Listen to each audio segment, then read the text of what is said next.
Hello everyone, welcome back to the channel. This is the weekly Tottenham news review, and of course it's been another very good week for Tottenham, hasn't it? It's interesting how things have changed so dramatically since the change of manager.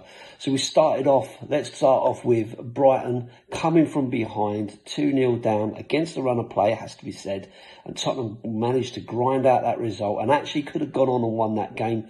Worked really hard as a team to get back into that, and it feels like there is a mentality shift going on. So really good news starting off there with a 2-2 draw. We then move on to Doncaster in the Carabao Cup, a potential banana skin, but the boys did what they needed to do. They worked hard, lots and lots of changes in the team, totally different type of Tottenham team we're seeing there. But again, you could see the professionalism in the players and the desire to win that game and not concede a goal. Credit to Doncaster, who I thought played particularly well, but just not strong enough for this Tottenham side.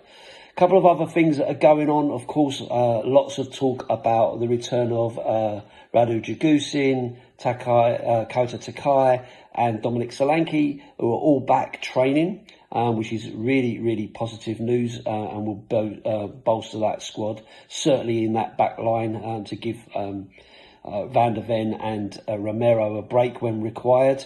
So really good news from that point of view. And of course, we do really need Solanke back to give us some power up front, with only Matisse Tell being able to maybe support Richarlison at this moment in time, with Kolo Muani new to the league.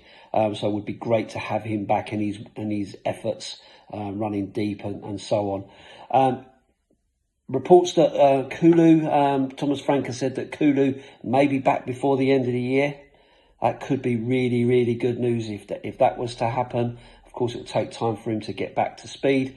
And of course, there is massive rumours about Harry Kane looking to return back to the Premier League next season, and his preference being Tottenham Hotspur. One to watch for sure, and I'm sure that rumour mill will not give in.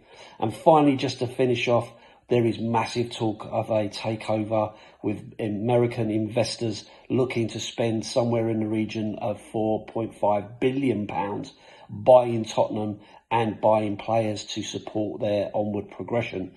Interesting to see how that comes out, whilst Enoch and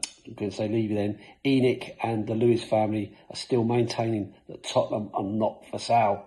Keep your eyes peeled. Up the Spurs.